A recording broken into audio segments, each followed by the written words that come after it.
Welcome to Tenor Tech, where I solve the problems you didn't even know you had. You start by getting both devices ready. Make sure your iPhone is updated and Bluetooth is active, and that the other person's AirPods are nearby and awake. Once done, play the audio you want to share on your iPhone so the system recognizes an active stream. Then, pull down Control Center and long press the audio card to reveal output options. This primes the interface to add another set of headphones. This step avoids delays and lets you add devices immediately. Now tap the AirPlay icon. It shows connected outputs and nearby devices. You'll see Share Audio, tap it, and then bring the other person's headphones within a few inches. The iPhone scans and displays the second set.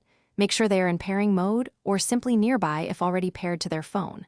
Once the second device appears, tap to share.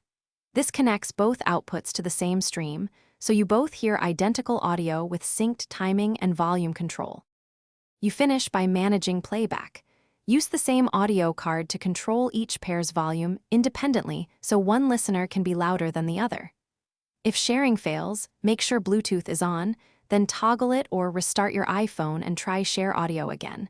This clears temporary glitches. If you hear lag or dropouts, pause and resume playback, and move devices closer to reduce interference. These quick fixes resolve most problems. Thanks for watching. Subscribe to keep your life in tune.